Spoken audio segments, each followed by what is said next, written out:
Welcome to icon India. ఈ video ద్వారా మనం సమ్మిశ్ర కుటుంబం కాంపోజిట్ ఫ్యామిలీ గురించి తెలుసుకుందాం.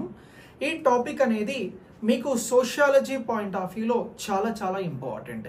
ఎవరైతే ఈఓ సిడిపిఓ ఆంధ్రప్రదేశ్ తెలంగాణ నుంచి ప్రిపేర్ అవుదాము అని అనుకుంటున్నారో, ఈ కాంపిటేటివ్ ఎగ్జామ్లో విజయం సాధించాలి అని అనుకుంటున్నారో వారి కోసం ఐకాన్ ఇండియా లాంగ్ టర్మ్ 2025 బ్యాచ్ని ప్రారంభించింది.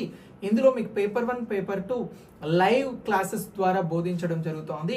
లైవ్ మిస్ అయితే మీరు రికార్డెడ్ క్లాసెస్ని చూసుకోవచ్చు, అలాగే క్లాసెస్కి సంబంధించి మెటీరియల్ పొందవచ్చు. దీంతో పాటు మీరు ప్రాక్టీస్ ఎగ్జామ్స్ని రాయవచ్చు. దీనికోసం మీరు ఐకాన్ ఇండియా యాప్ని డౌన్లోడ్ చేసుకొని రిజిస్టర్ అవ్వండి. ప్రిపరేషన్ని వెంటనే ప్రారంభించండి. మీకు ఈఓ సిడిపిఓ ఉద్యోగ లక్ష్యం ఉంటే నోటిఫికేషన్ వచ్చినప్పుడే ప్రారంభిస్తాం, అప్పుడే చదువుతాము అని అంటే 100% కష్టం అవుతుంది. సో అలా కష్టం కాకుండా ఉండేందుకే ఈ ప్రణాళికతో ఐకాన్ ఇండియా మీ క్లాసెస్ని అందిస్తూ ఉంది. రోజు కొంచెం నేర్చుకోవడం ద్వారా మొత్తం సబ్జెక్ట్ నేర్చుకునేటువంటి ఆసక్తి పెరుగుతుంది. ప్రిపరేషన్ అనేది కూడా కంప్లీట్ అవుతుంది. ఎగ్జామ్ నోటిఫికేషన్ వచ్చినప్పుడు రివిజన్లో ఉండాలి. సో అలా మీ ప్రిపరేషన్ని ముందస్తుగా ప్రారంభించేందుకు, ప్రిపరేషన్ని ముందస్తుగా పూర్తి చేసుకునేందుకు ఐకాన్ ఇండియా యాప్ ద్వారా లైవ్ క్లాసెస్కి జాయిన్ అవ్వండి. మనం ఈ వీడియో ద్వారా సోషియాలజీ పాయింట్ ఆఫ్ వ్యూలో పేపర్ 2కి సంబంధించి సమ్మిశ్ర కుటుంబం కంపోజిట్ ఫ్యామిలీ గురించి డిస్కస్ చేద్దాం. ఏంటి సార్ సమ్మిశ్ర కుటుంబము అని అంటే, దీనికంటే కొంచెం ముందుకెళ్ళాలి వీడియో. సో ఎలా అనంటే, ఇక్కడ మనం ఈ టాపిక్ని ఎందుకు తీసుకుంటున్నాం? కుటుంబము అనేటువంటి అంశాన్ని హైలైట్ చేయడానికి తీసుకుంటున్నాం. కుటుంబం అనేది ఒక టాపిక్, ఫ్యామిలీ అనేటువంటి టాపిక్ మీరు సోషియాలజీలో పక్కాగా చదవాల్సిందే. ఈ కుటుంబానికి సంబంధించినటువంటి అంశాన్ని నేర్చుకునేటప్పుడు మనం దీనికి సంబంధించినటువంటి స్ట్రక్చర్ని గురించి నేర్చుకుంటాం. దాన్ని మనం సింపుల్గా ఏమంటాము అని అంటే నిర్మాణము అని అంటాం. కుటుంబ నిర్మాణం ఎలా జరుగుతుంది అని అంటే సింపుల్, వివాహం ద్వారా కుటుంబ నిర్మాణం అనేది జరుగుతుంది. సో ఒక అమ్మాయి ఒక అబ్బాయి మ్యారేజ్ చేసుకున్న తర్వాత వారి ద్వారా పిల్లలు రావడం వలన ఒక కుటుంబ ఏర్పాటుకి ఇక్కడ ప్రక్రియ స్టార్ట్ అవుతుంది అని అంటున్నాను. సో ఇలా వివాహము, వంశానుక్రమము, అలాగే అథారిటీ, అధికారము, సో ఇలాంటి అన్ని అంశాలు కూడా కుటుంబ నిర్మాణంలో కీలక పాత్ర పోషిస్తాయి. వీటన్నింటితో పాటు మరొక ముఖ్యమైనటువంటిది కుటుంబానికి సంబంధించిన సభ్యత్వం. సో ఎవరి కుటుంబం కాదు అనేది ఈ సభ్యత్వం, మెంబర్షిప్ అనేది డిసైడ్ చేస్తుంది. ఈ మెంబర్షిప్ అనేటువంటి దానిని, అలాగే సభ్యత్వం అనేటువంటి దానిని మనం ఇక్కడ 2 రకాలుగా గుర్తించాల్సి ఉంటుంది. ఒకటి ఏంటి అని అంటే చిన్న కుటుంబం అని అంటాం. సింపుల్గా దీన్నే న్యూక్లియర్ ఫ్యామిలీస్ అని అంటాం.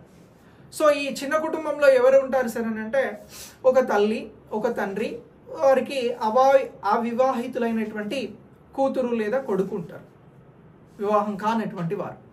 సో దీన్ని మనం చిన్న కుటుంబం అని అంటున్నాం, న్యూక్లియర్ ఫ్యామిలీ అని అంటున్నాం. ఇప్పుడు మనకి సమాజంలో ఎక్కువగా చిన్న కుటుంబాలే కనబడతా ఉన్నాయి. అయితే దీనితో పాటు ఈ చిన్న కుటుంబం కాకుండా ఉమ్మడి కుటుంబంగా, అంటే ఒకరు లేదా ఇద్దరు లేదా ఇద్దరికంటే ఎక్కువ ముగ్గురు, ఈ తరాలకి సంబంధించినటువంటి వారు కలిసి ఒకే ఇంట్లో నివసిస్తున్నట్లయితే వారిని మనం సింపుల్గా ఏమంటున్నాము అని అంటే ఇక్కడ సమ్మిశ్ర కుటుంబము, కాంపోజిట్ ఫ్యామిలీ అని చెప్పేసి పిలవడం జరుగుతూ ఉంది. ఈ సమ్మిశ్ర కుటుంబానికి సంబంధించి దీనిని మళ్ళీ మనము 3 రకాలుగా బైఫర్కేట్ చేయడం జరుగుతూ ఉందండి. ఎన్ని రకాలుగా బైఫర్కేట్ చేస్తూ ఉన్నాం? 3 రకాలుగా బైఫర్కేట్ చేస్తూ ఉన్నాం. ఒకటి విస్తృత కుటుంబము అని అంటున్నాం, దీనినే ఇంగ్లీష్లో ఎక్స్టెండెడ్ ఫ్యామిలీ అని అంటున్నాం. రెండోది ఏంటి? బహుభర్తత్వ సమ్మిశ్ర కుటుంబము అని అంటున్నాం, దీనినే పాలియండస్ ఫ్యామిలీ అని అంటున్నాం. ఇక నెక్స్ట్ బహుభార్యత్వ సమ్మిశ్ర కుటుంబము అని అంటున్నాం, దీనినే పాలిజనస్ ఫ్యామిలీ అని అంటున్నాం. సో ఇలా 3 రకాలుగా సమ్మిశ్ర కుటుంబాన్ని, కాంపోజిట్ ఫ్యామిలీని డివైడ్ చేయడం జరుగుతూ ఉంది. మరి మనం ముందుగా ఇందులో విస్తృత కుటుంబం, ఎక్స్టెండెడ్ ఫ్యామిలీ గురించి డిస్కస్ చేయాల్సి ఉంటుంది. మళ్ళీ ఎక్స్టెండెడ్ ఫ్యామిలీని 2 రకాలుగా బైఫర్కేట్ చేయడం జరుగుతూ ఉంది. ఒకటి ఏకస్థానిక విస్తృత కుటుంబము అని అంటున్నాం, దీనినే మోనోలోకల్ ఎక్స్టెండెడ్ ఫ్యామిలీ అని అంటున్నాం. రెండోది వచ్చి ద్విస్థానిక విస్తృత కుటుంబం అని అంటున్నాం, దీన్నే బయోలోకల్ ఎక్స్టెండెడ్ ఫ్యామిలీ అని అంటున్నాం.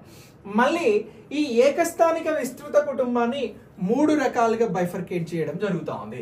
సో ఇక్కడ ఏకస్థానిక విస్తృత కుటుంబం, మోనోలోకల్ ఎక్స్టెండెడ్ ఫ్యామిలీని 3 రకాలుగా ఎలా డివైడ్ చేస్తా ఉన్నాము అని అంటే, ఒకటి పతిస్థానిక విస్తృత కుటుంబము అని అంటున్నాం.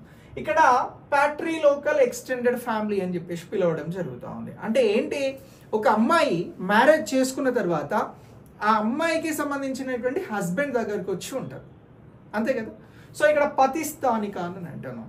ఇలా ఆ కుటుంబంలో ఒక 4-5 అబ్బాయిలు ఉంటే ఆ అబ్బాయిల్ని చేసుకున్నటువంటి అమ్మాయిలందరూ వచ్చి వారి హస్బెండ్స్ ఇళ్లలో ఉంటూ ఇక్కడ ఫ్యామిలీని బిల్డ్ చేస్తూ వెళ్తూ ఉంటారు. వీరంతా కలిసే ఉంటారు. ఇలా కలిసి ఉండేటువంటి దానినే మనం పతిస్థానిక విస్తృత కుటుంబంగా చెప్పడం జరుగుతూ ఉంది. ఇక నెక్స్ట్ దీని తర్వాత పత్ని స్థానిక విస్తృత కుటుంబము అని అంటున్నాం. అంటే ఎవరైతే మ్యారేజ్ జరిగినటువంటి కపుల్ ఉంటారో అందులో హస్బెండ్ అమ్మాయి వాళ్ళ ఇంటికి వెళ్తారు. సో ఇలా ఆ ఇంట్లో 4-5 అమ్మాయిలు ఉంటే ఆ అమ్మాయిల్ని చేసుకునే వారంతా కూడా అమ్మాయి వారి వాళ్ళ ఇంటికి వెళ్ళి అక్కడ సంసారాన్ని పెడతారు. సో ఇలా ఫ్యామిలీ అనేది అక్కడ బిల్డ్ అవుతూ ఉంటుంది. సో దీనికి సంబంధించి దీనినే పత్ని స్థానిక విస్తృత కుటుంబం అని అంటున్నాం, మ్యాట్రిలోకల్ ఎక్స్టెండెడ్ ఫ్యామిలీ అని అంటున్నాం. సో ఇక్కడ ఇది ఎక్కడ ఉంటుంది భారతదేశంలో అంటే కేరళలో నాయర్లకి సంబంధించినటువంటి వాళ్ళల్లో కనబడుతుంది. అలాగే భారతదేశంలో ఉన్నటువంటి కాశీ గారో తెగలలో కూడా ఈ విధానం ఉంది అనేటువంటి అంశాన్ని మనం గుర్తించాల్సి ఉంటుంది. ఇక నెక్స్ట్ దీని తర్వాత మాతుల స్థానిక విస్తృత కుటుంబము అని అంటున్నాం. అంటే దీన్నే వెన్యుక్యులోకల్ ఎక్స్టెండెడ్ ఫ్యామిలీ అని అంటున్నాం. అంటే ఎవరైతే అబ్బాయిలు ఉంటారో ఆ అబ్బాయిలు మేనమామల ఇంటికి వెళ్ళి మేనమామల ఇంట్లో సెటిల్ అయి ఆ మేనమామకి సంబంధించినటువంటి కూతుర్లను చేసుకొని అక్కడే ఫ్యామిలీస్ని బిల్డ్ చేయడం జరుగుతుంది. దానిని మాతుల స్థానిక విస్తృత కుటుంబము అని పిలవడం జరుగుతోంది. ఇలా మాతుల స్థానిక విస్తృత కుటుంబానికి సంబంధించి ఈ జిపి మర్దోక్ గారు ఏం చేసినారు అని అంటే కొంత రీసెర్చ్ చేయడం జరిగింది. ఇలా ఈ రీసెర్చ్ చేసినప్పుడు ఏదైతే కొలంబియాకి సంబంధించి హైదా అనేటువంటి తెగ ఉందో ఆ తెగ మాతుల స్థానిక విస్తృత కుటుంబానికి సంబంధించినటువంటి ఈ కాన్సెప్ట్ ని ఫాలో అవుతుంది అని చెప్పేసి జిపి మర్దోక్ గారు చెప్పడం జరిగింది.